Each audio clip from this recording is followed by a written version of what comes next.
This is an SM Media production.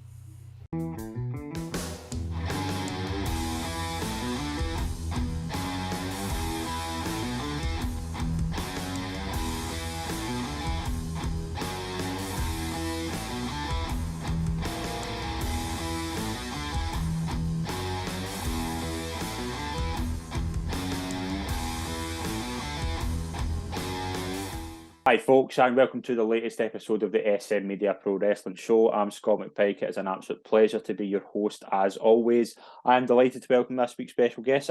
Pleasure to finally welcome on Brodie Adler. Brodie, we've been trying to do this for a while. It's been a struggle, but we've eventually got there. It's a pleasure to welcome you on. Thank you for joining me. Oh, thanks for having me, man. I'm glad to finally be here. It's a pleasure. How are we doing? Yeah, good. Just up to the usual shows, wrestling, sitting in my arse a wee bit.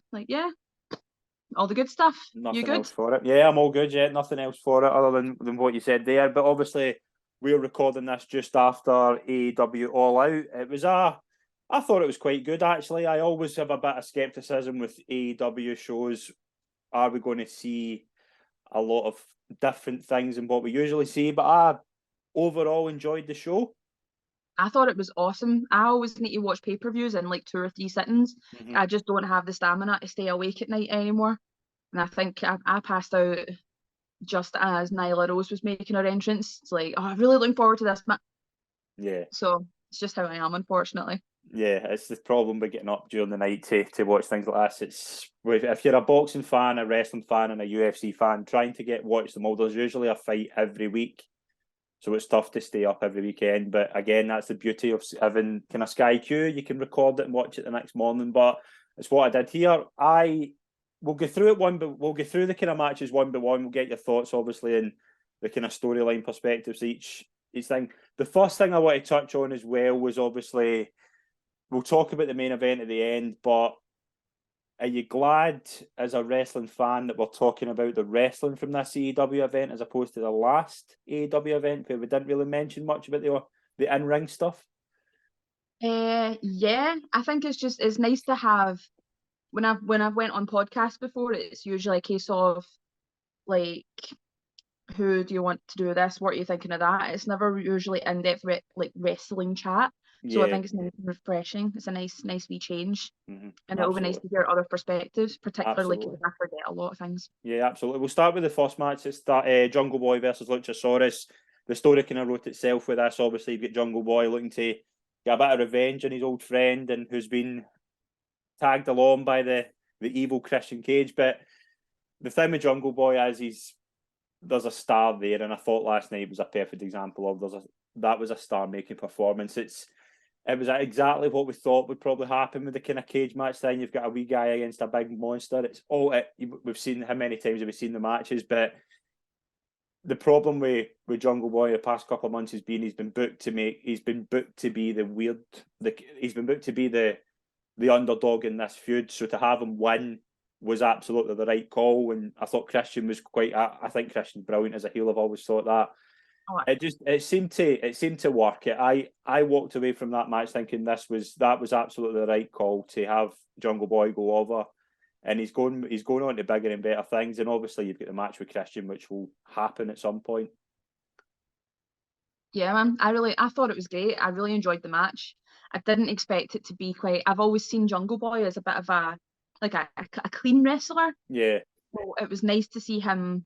Not like nice, but it was good to see him get a bit more like roughed up and a bit more boisterous with stuff. I did kind of expect, I kind of thought maybe they would have a moment between Jungle Boy and Luchasaurus where Lucha would be like, what am I doing? I'm terrible. And maybe you would like go for Christian, but not this time. But hopefully we'll see that soon. But I really enjoyed it. Do you think like Jungle Boy's got the potential to go? Because you've obviously got the likes of Jungle Boy, Darby Allin, MJF, Sammy Guevara. Like they 4 guys are probably the 4 you would say are the AEW originals. Does Jungle Boy have the potential? Now we've got an AEW original as a world champion. Do you see maybe Jungle Boy going that way in the next couple? Like obviously you'll need to build them up completely because you're going to have to build new guys to go forward. But you're losing like CM Punk and things like that, and Chris Jericho and things are off doing their own thing. Is Jungle Boy one of the guys you can do that with? I would say so. I absolutely don't see why not. I feel like we've been conditioned by WWE to think that you need to fit a very certain criteria to ever hold any amount of gold. And I think what AEW does really well is that they kind of break down that barrier, and they're just like, well, yeah, John Moxley can have a title belt, but why can't guys like Darby Allin or Jungle Boy have them just because they're a little bit smaller? I like how they don't really have that stereotypical champ look for AEW that they do in WWE. So yeah, absolutely, man, he can totally go. Yeah, I like Jungle Boy as well. I obviously will lean towards Jungle Boy and Christian Cage, so that'll be interesting. The next match, the Elite returned, and I've got I've got something I want to add to this, but obviously they returned to face the Death Triangle for the Trios Championship. The Death Triangle, they've been teasing a split again. Before we get into the match, I love Kenny Omega and the Young Bucks as wrestlers, but see, as people, they are goofs, absolute goofs. The entrance I thought was quite funny, but it's when they bring out the other three idiots as well, Nakazawa and Cutler, and it just the song makes a lot of sense if you actually know, if you read into the situation. Coming out to Carry On My Wayward Son, I thought was funny, but it's when they bring it, they just look, they're just children. I love it. I love that about them. I love that it's not just a case of you've got these wrestlers who are obviously like so insanely talented, but they've also got that pure big personality about them, and they've got stuff that you can watch of them when they're not in the ring and they're just away being daft. I absolutely love that. It makes them a lot more, I don't want to use the term human because obviously wrestlers are humans, but it makes them so much more relatable and a lot more human.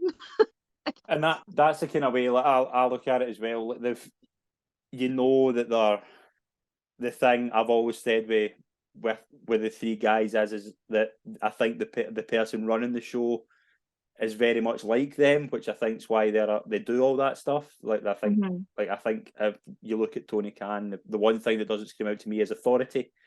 So you've got, and he's obviously made them EVPs, and we've touched on that before. I don't agree with making wrestlers in-ring talents executives. I've never agreed with that. But on to the match itself, it's a match involving the Lucha Brothers, the Young Bucks, Kenny Omega, and Pac. It was exactly what we thought it was. It was actually a cracker. I really enjoyed it. I thought it was amazing. I've watched it twice already, to be honest, and like it's what, like 6:30 in the evening, and it was on last night. I've watched it twice. That's how much I loved it. It was so good. I love a lot of, like, I was never really a big Young Bucks fan, but since they've come into AEW, I love them. I think they're brilliant. But Kenny Omega has always been one of my guys. But just how good this match was, I was just sitting like, this, it's just mad. It's just constant. There was no breathing space in it, and a lot of the times that kind of usually gets, I'm like, I need a bit of breathing space. But it was just like, oh my goodness, there's just everything happening. It was brilliant, absolutely brilliant. But what the finish was a bit weird as well. I didn't think they would bring the Elite back and have them win straight away. I did think it would be something like this, but you're obviously getting to the stage of Phoenix has obviously hit Omega with a hammer, so he is going heel. They are breaking up the Death Triangle. What do you do there? How do you make that work? Because you're going to have to, you're in the middle of breaking up, and we'll maybe get into this later on with another tag team. How do you do it? Man, I honestly, I do not know. I really like Penta. I've been a fan of Penta for a while, since I first saw him in Lucha Underground. And I don't want to say he's wasted as a tag team wrestler at all, because I love tag team wrestling.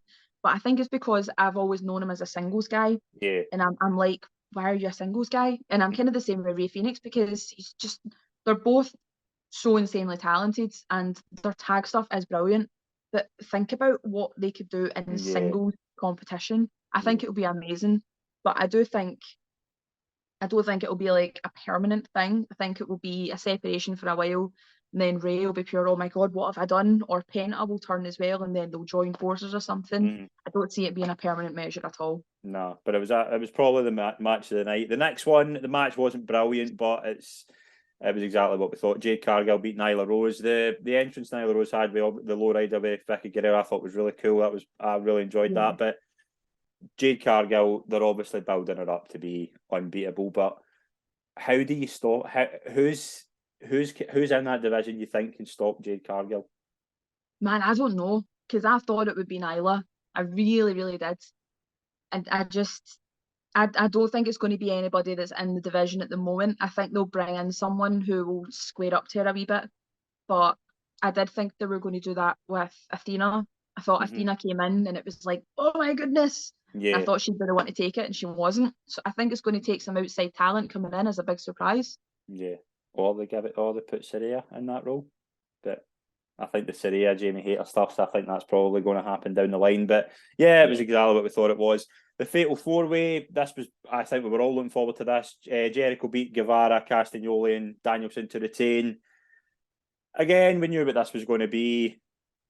Did you enjoy this match? I did, but I was still quite exhausted after the tag match. I did really like it. I thought it went on a bit longer than I would have liked, but I'll never tire of watching Claudio, and I'll never tire of watching Danielson, whose name I will never get right ever again. Yeah, I was Daniel Bryan.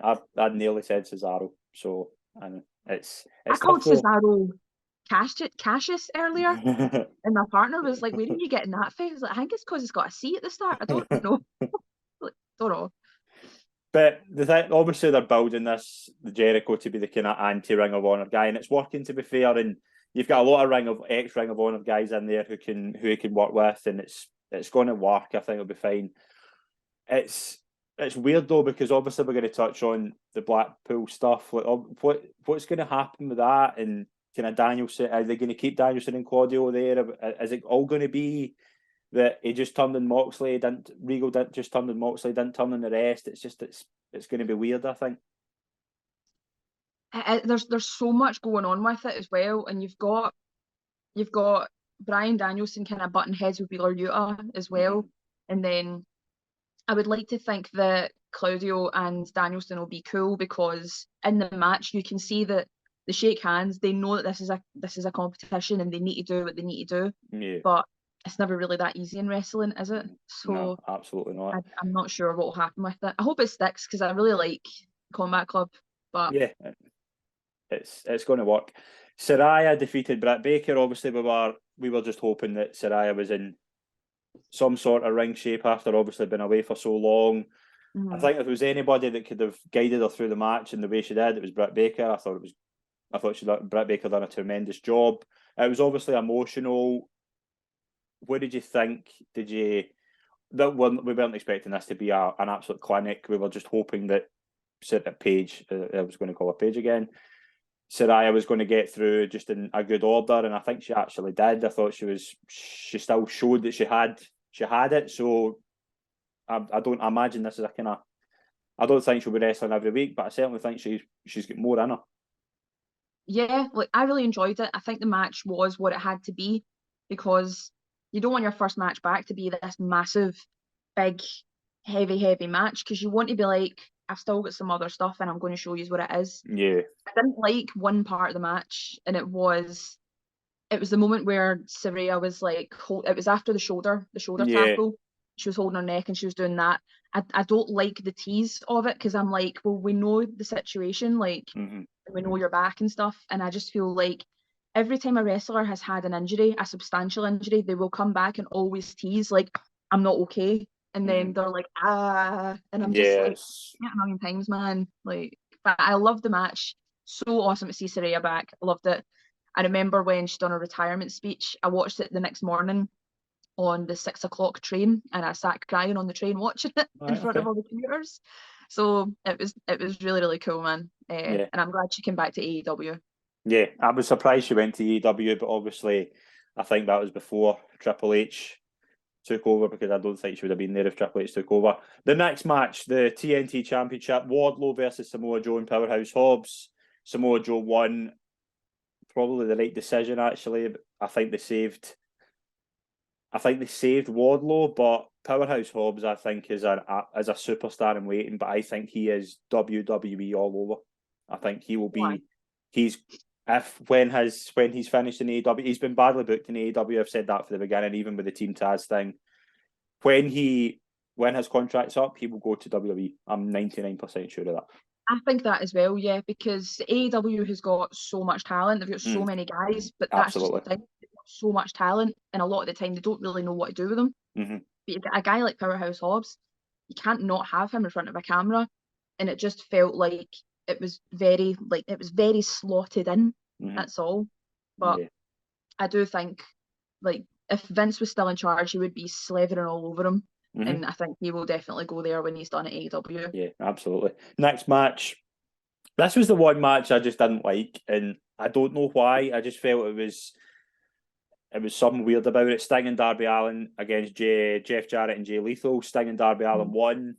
There was just a lot of this match. I just was like, what's going on here? I know obviously the Jeff Jarrett's back, but it's not. You look at somebody, and I kind of think of this as well with the likes of Malachi Black when he's in AEW. He does not fit where he is. Cody in WWE to a degree at the moment. I think it will change. If Cody was there a bit longer in WWE, it would feel like he belongs a bit more. I just don't. Jeff Jarrett, Sting, even. I just don't feel that they fit in AEW. Nah, it felt kind of. And I don't want to cause offence with the word, but it felt very novelty because there was two like kind of classic stars in there. Mm-hmm. I'm not a big, so I wasn't an early on wrestling fan, so my knowledge of Sting isn't really where it should be at all. Mm-hmm. But I feel really uneasy when I'm watching wrestling AEW because I get a bit like, oh my god, is he alright? Is he okay? Yeah, I think he's 63.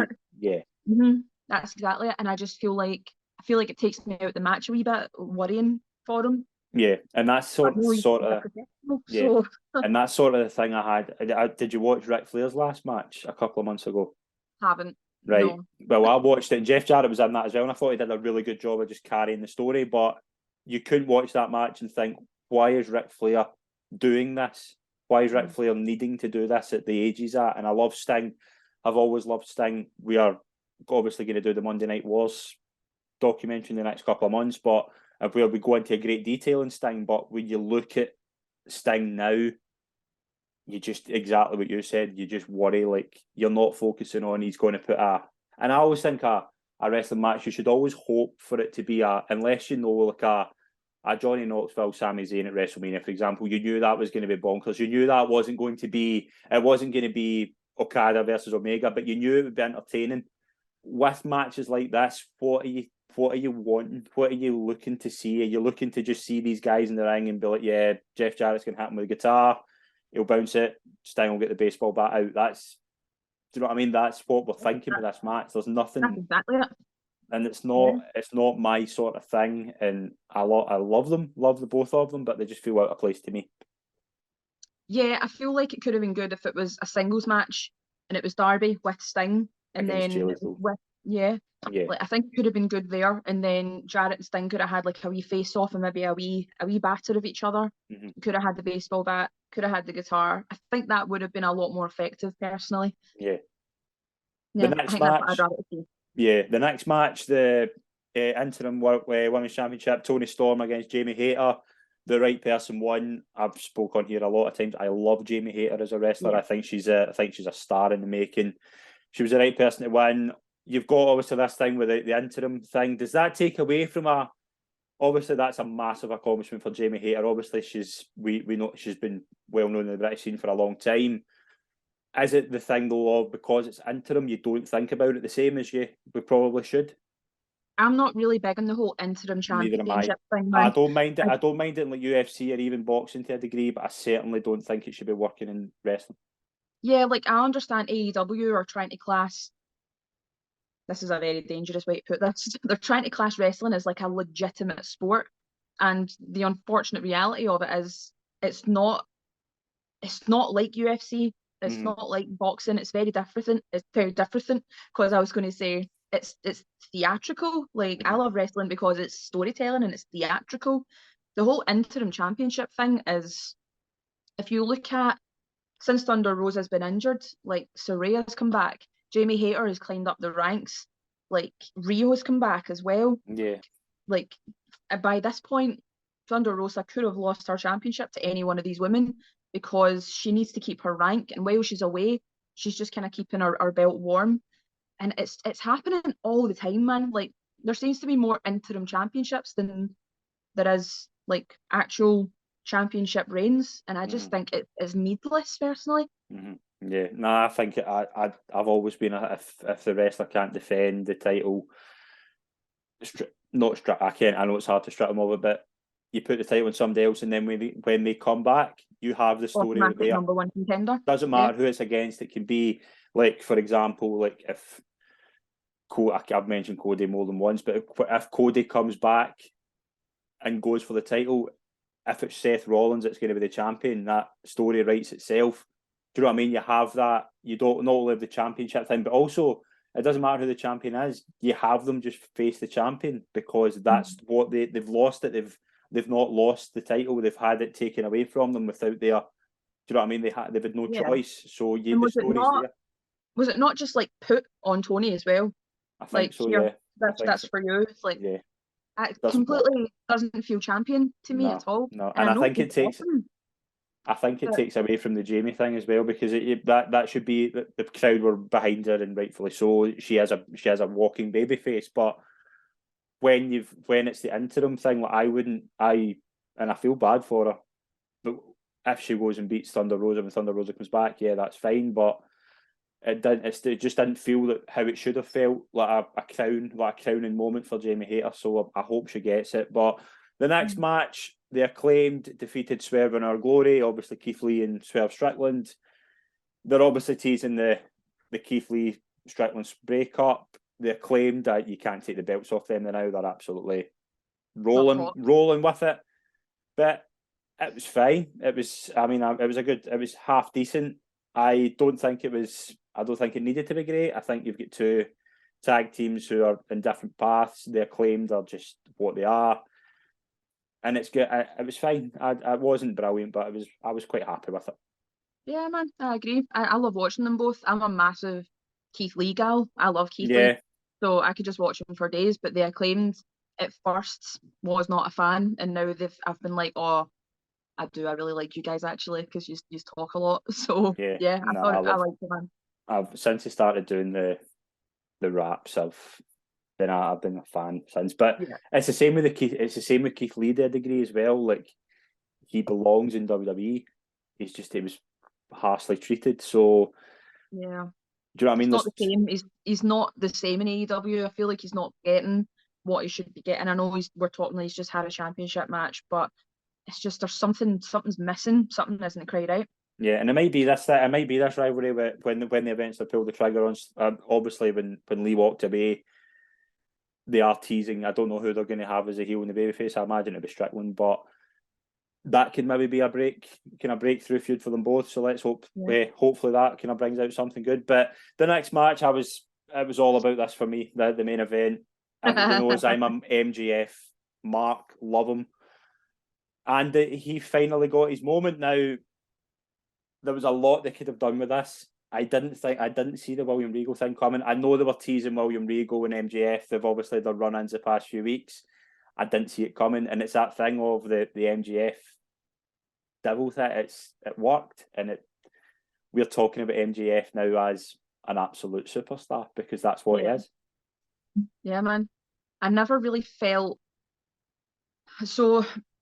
Myself and my friend and my partner were talking about this last night. We were like, who's winning? And I was like, oh, Moxley's winning. MJF isn't. He's not got the face over yet. He's still going with it. And now I'm like, oh, that's why he didn't get the complete baby face over yet, because it was all lies. So, I didn't expect Mox to lose. I also didn't expect Regal to come out for MJF. So it was a lovely, lovely big swerve. I love being taken by surprise in wrestling, because sometimes I feel sometimes I'm a bit wise to it. I'm like that as well. You're like, you know it's coming because you're smart. You're a smart fan, and I didn't see it coming. I was like, when I saw him handing, I kind of when he propped the ring out, I thought, right, there's going to be something come of this, but not what I thought. I didn't think it would be the way it went. But yeah, I mean, it's when you look at it, the past few weeks, it's been built perfectly. It worked to a T, and I don't know if you saw the media scrum with MJF. I would recommend watching it because he comes in, says what he does for 2 minutes, says a great line about the usual suspects line that whenever he started saying that, I was like, yeah, you're just getting better and better in my eyes. And from there, MJF is the man to build this company around. Now, Moxley's obviously going to take a break. I think they said, I read this morning that he was hurt, and this was always going to be the plan, that he was always going to take a break after this. But again, it's another story. He comes back. Does he come back against the Blackpool Combat Club? Did they turn all of them heel with Regal, or do you know what I mean? Because the story's there. Do you know what I mean? There's a lot to unpack from it. Yeah, I did know. I knew Mox would leave after this match if he was to lose it, because he was supposed to leave for a while on like a holiday or something for a while, and then he come back. Like he's due a break, man, because he's been absolutely bursting it for ages. Yeah. In terms of Combat Club, I don't know. I'd like to think that Claudio will try and be like, no, we're all sound, and then Mox will be raging, Danielson will be raging. Yeah, Danielson, and then I don't know, man. Be interesting to find out. I've seen a lot of things about the ending was overbooked. I don't think so. I think there's a lot happening in the space of 2-3 minutes, so I understand why people think that. But with MJF, with a character like that who he's built it all himself, it's never going to be straightforward. You're always going to, do you know what I mean? You've got swerves coming all the time, and I don't have a problem with that. I would rather a decent story as opposed to everything being rushed and wasted when you've got it. Because there's so much. We've just had 2 minutes of where do you go from here, and that's what we want as fans. We always want to know what's next. See, the thing is, I think a lot of fans will be like, there was too much there, or that was way overbooked, and it's like, nah, mate, you're just raging you didn't see it coming. That's all it is. I think fans like to feel smart. They like to feel like, oh, I knew that was going to happen, or yeah, I saw that coming. So see, when you can deliver a swerve, some fans like ourselves will be like, amazing, I love not seeing it coming. But some will be like, no, that was just rubbish and overbooked, because they weren't wise to it. Yeah, and absolutely. I like not expecting things. I like still being surprised by wrestling. Absolutely. If I was to give you a grade from 1 to 10 out of the whole event, if you were to recommend it to our viewers, what would it be from 1 to 10? Oh man, not good with grades or numbers. I would have to say, can I have 8.5?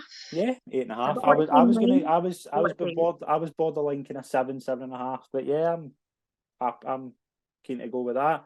Couple of wee bits of news. We obviously have ICW Fear and Loathing tonight, which I imagine people will know the results before it comes off. When it's out on the WWE Network, obviously, I know that I think ICW do a thing. I don't know if you agree with this as well, that they record Fear and Loathing. They'll record Fear and Loathing and release it 2 weeks later, so they won't tell anybody the results. That's the understanding I've came to with it. So I won't do any coverage on it until after that. I think it's ambitious. I think it's ambitious because I know a lot of the ICW fans. I used to go every show, and the first thing they'll do is go into the ICW fans group and be pure, here's the results. Correct, yeah. But it's ambitious. Yeah, it's ambitious, but we'll give it a try. We'll do a wee grade thing of that as well, maybe down the line. But what match are you looking for? I know that it'll have happened, but what match are you looking forward to in that card before? Man, I'm not going to lie to you, I don't really know the cards. Okay. All I will say is, like, I know ADM's in a match, and I'm always going to root for ADM because I think he's absolutely fantastic. Like, he's one of my coaches as well. Right. Big scary man. So I'll always root for ADM. Brilliant. A couple of wee bits of news. Kevin Owens is on the War Games team for the Bloodline against the Brawling Brutes. The Kevin Owens one's interesting because if you read the dirt sheets over the past week, you would have thought Kevin Owens was out for about 3 months with a knee injury. I was surprised when I saw him coming down the line, but again, it makes sense. It's written itself, it writes itself. You saw him, the interaction with Sami. He's obviously got a history with Roman Reigns. I am buzzing for War Games. I am not amazing at keeping up with the WWE, and it's purely because it's not on the Fight app. I can catch up with AEW, but I am loving what's happening with Sami Zayn. Yeah. And I'm a massive, massive Kevin Owens gal. I love Kevin Owens. He's my absolute favourite wrestler. So to know that he's in it, I'm now like, oh yes, man, that'll be great. That'll be great.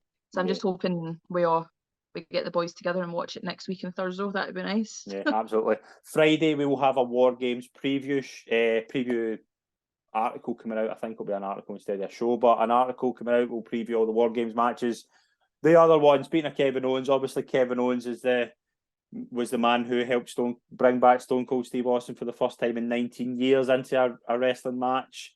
And reports are suggesting that Stone Cold could be wrestling again. I have reservations about that. I'm a Stone Cold Steve Austin is the reason I'm a wrestling fan.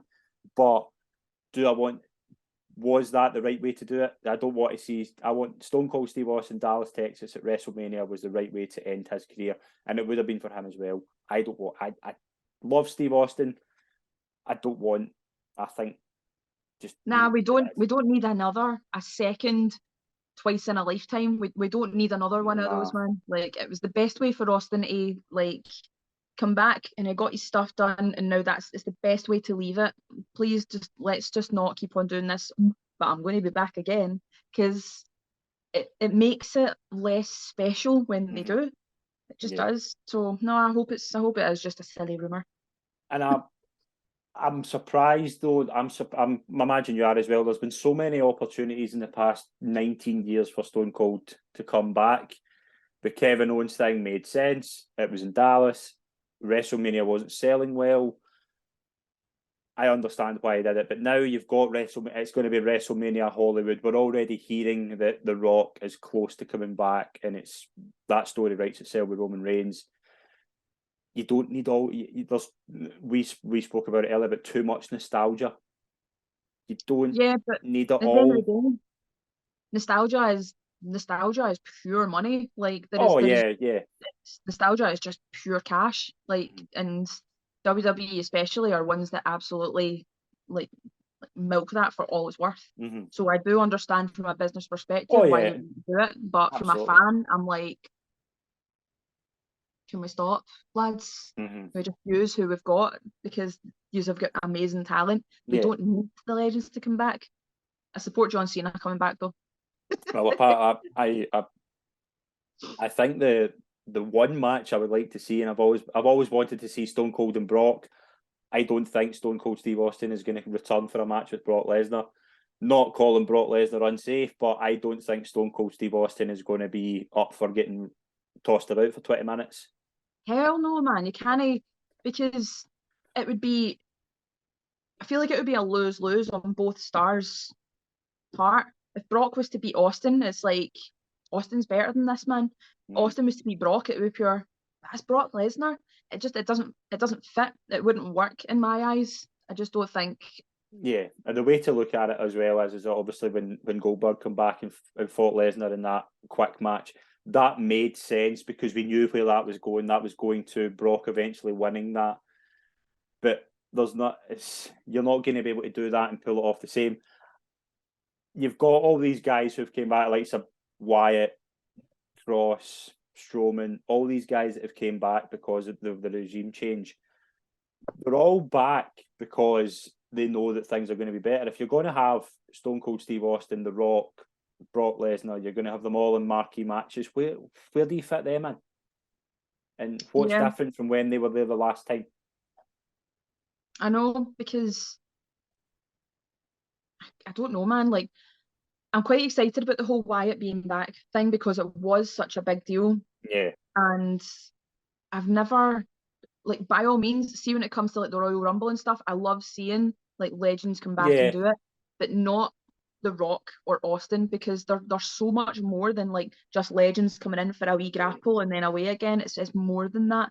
So I think if they were to book a match with them, it would need to be very, very carefully done. And obviously, in terms of Austin, who probably isn't completely physically there for it, it would need to be done like very like to a T. to make it safe for everybody, but still make it entertaining. Yeah, and that's the thing with The Rock as well. The Rock, I mean, by the time WrestleMania, it's going to be 10 years since The Rock worked a match. So, well, yeah, 10 years since The Rock worked a real match. I'm not even including the Eric Rowan one, which was 5 seconds long. But do you know what I mean? Yeah. Like that's, and The Rock's 10 years older. The storyline, the Hollywood, the Roman Rock, I think it's been teased for a while. It makes it writes itself. But is that the way we want to? Is that how we want Roman to lose a title? Because I don't see Rock coming back to lose. So it's a tough one. It's a tough one. I just think this is going to be a weird. I just think this is a weird WrestleMania in terms of the build it's going to be. It's obviously going to be the first one in a new era. Mm-hmm. It's going to be interesting. But you've obviously been a wrestling fan for a while. You said there you were late to the party. When did you first pick up the wrestling bug? When I became a wrestling fan, I think it was Jack Swagger, who was the World Heavyweight Champion at the time. I started watching, so I went to my first wrestling show in 2009. Okay. And then I just kind of sporadically watched like wee bits of Raw and SmackDown and stuff. And then it was 2010 when I started kind of watching it more often, and I became a bit more of a fan. And I'd go to the shows and stuff. And then from there, I was just like ICW. I just went to ICW every show for years. So yeah, like when people discuss the Attitude Era with me and stuff, I'm a bit like, I'm sorry, mate. And then I get quite a lot of shun from my wrestling peers or even from my friends if I don't know who certain wrestlers are or if I don't know certain matches and stuff. And I get a bit of a rib for it. But I'm still learning, man. I'm still like my partner, he's always been a wrestling fan and he knows everything. If I was to say to him like what was the third match in WrestleMania in 2002, like he can just rattle it, or he can tell me the music for every pay-per-view ever. So he's kind of taken me through a bit of training on it, I guess. But still learning the days of old, I guess. And when do you get that idea? I'm always fascinated with this with kind of wrestling fans that then decide they want to kind of do it as a kind of like obviously do it full time. When do you get that idea in your head that that's something you could do? I didn't. Right. I within every ounce of it, I completely fell arse backwards into it. I never ever thought about the concept of learning how to wrestle or there being wrestling schools, like schools teach this. I never thought about it. Yeah. And it wasn't until there was a guy I knew was like, do you want to come to this class? I'm going to a wrestling class. And I was pure, very good, mate. Like, no, I'm serious. Like, no. I said no for days, but he wouldn't take it. So I went along and it was a Wednesday evening in Source. And I think that was in like March 2014. And Lewis Girvin was taking the class and it was good and I enjoyed it. And I went back a couple more times because I want to, like, if I start doing something I feel like I'm rubbish at it, I'll be like, I'm really, really stubborn. So I'll be like, I'm just going to keep doing it until I'm great then. Yeah. So I kept going back and then unfortunately I picked up a work injury and I couldn't go back. So I was out for about 9 months and I didn't ever plan on really going back. And then Source announced they were going to be doing a women's class in June 2015. So I went back and the rest is kind of history. I've been with Source ever since then. And I've like went and trained a couple of other places. Like I've trained at Eve a couple of times and I've trained with the FCW guys. But yeah, seven years I've been with Source now. So they were my first boys.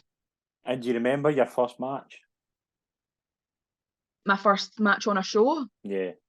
I remember my first match on my show more than I remember what I had for breakfast yesterday morning. Right, okay. Like, I have got the most disgraceful memory ever. I can have a conversation with someone and then the next day I'm like, did I even see you this week?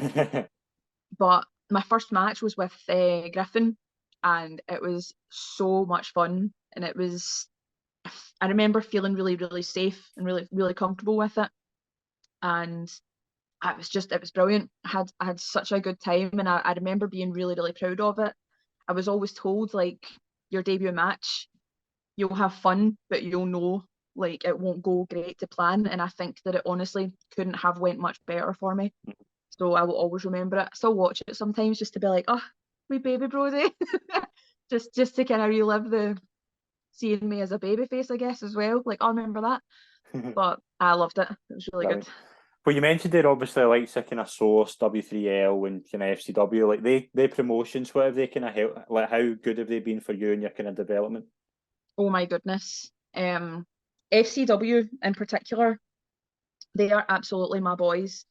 All the guys that go to the shows, they're the regular guys on the card, and the guys who train there, they are all absolutely my brothers.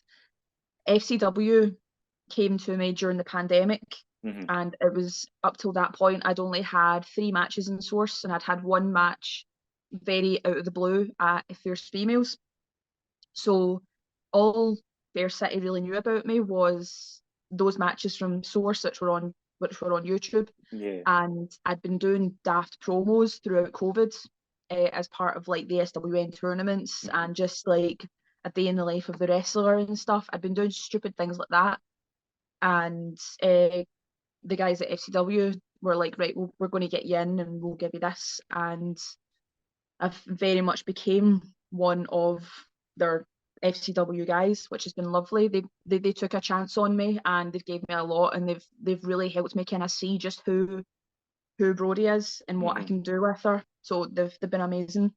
Right. W3L as well. W3L are amazing. I love going to their shows. It's always nice, something nice and different, and I get to batter Emily Hayden sometimes, which is an absolute bonus. See, when you're obviously a wrestler, and I think a lot of wrestlers have this thing, like the first thing, it doesn't matter if you're a good guy or a bad guy, getting any type of reaction is all that matters. How important do you find that?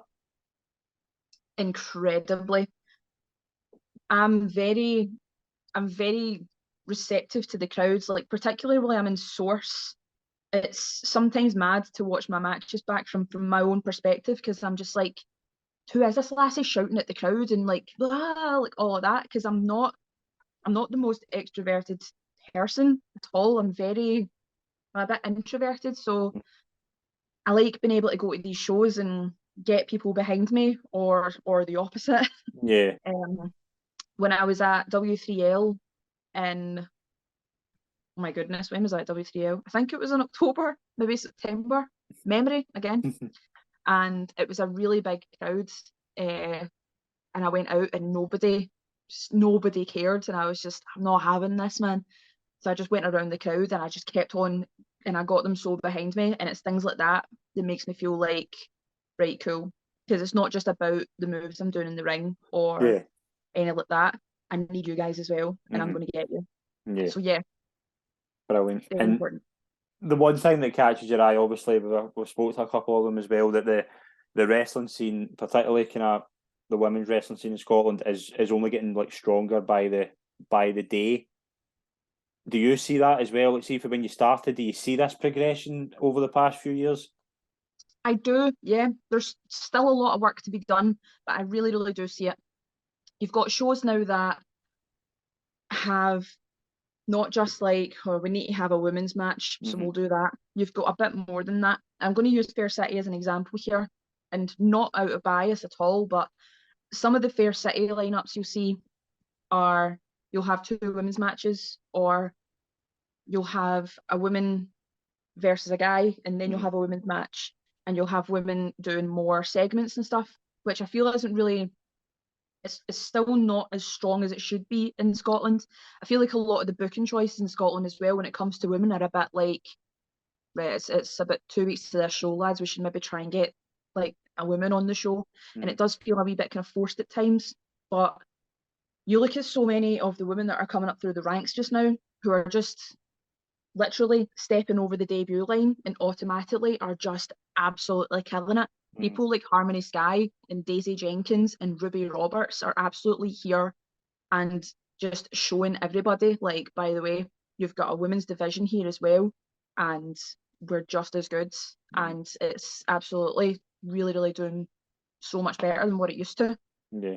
What about yourself? Like, kind of going forward, obviously you said there kind of 3 years for you started wrestling like in front of crowds and things like that. Where's the kind of future look for you? Like, where do you see yourself going? Man, I don't know, but I kind of like it. Like, I like being a little bit like, I don't have any like goals or plans. It's not like I don't have goals. I like to set short-term goals instead of long-term. It's not my long-term goal to go to WWE or to go to any of these big major companies. I just want to wrestle here, maybe a couple of other countries, and just have fun with it. I don't want it to become a stress. At the moment, I'm working a good few companies in Scotland. I've made my English debut. I'm going back to Newcastle next week. There's a few companies I would really like to work with next year. I've got my goals for next year, which are like your Pro 2, Future Shock Wrestling, Catch Pro, Discovery, things like that. I've got my big 4 companies that I want to work for next year, and that's my main goal at the moment. I do kind of annual goal resets, and this year I don't mean to, but I far surpassed my goal this year, so I'm very, very happy with that. Brilliant. And it's exciting to see where we go next. Brilliant. We are going to close on the quick fire round. Do you mind if I put you in the spot quickly? You need to answer these rapid. These are off the cuff. You've not seen these? Gosh, yeah, they stress me the heck out. First question: what's been your favourite match of your career so far? Don't do this to me. Okay, I'm going to have to say me and Luke Aldridge. That was really fun. Okay. Right, I'll give you 2 dream opponents. One that you could wrestle tomorrow, and one that you maybe a WWE or AEW that you maybe would like to wrestle down the line. Down the line would have to be Athena, because I absolutely love Athena / Ember Moon. If I could wrestle someone tomorrow, it would be Daisy Jenkins. Brilliant. Favorite TV match of all time? Ember Moon versus Asuka in NXT Takeover. Brilliant. Don't know the Takeover. 3 people you would start a faction with? Ruby Roberts and Moxie Malone. Very good. If I was to give you a contract from Triple H or Tony Khan, who would you sign with? Oh, I think I'm going to have to say Triple H, and I hate myself for it. But Tony Khan's got a bit of work to do, I think. But so does Triple H. No, Tony Khan. Tony Khan? Okay. Okay. Final question. If I was to say, where's the arena in the world you would most like to work a wrestling match in? Chicago. Very good. Brilliant. Brodie, it's been an absolute pleasure. Best of luck for the rest of your career, and it's been a pleasure to have you on. Thanks a lot. Thank you so much for having me. This is fun. Thank you.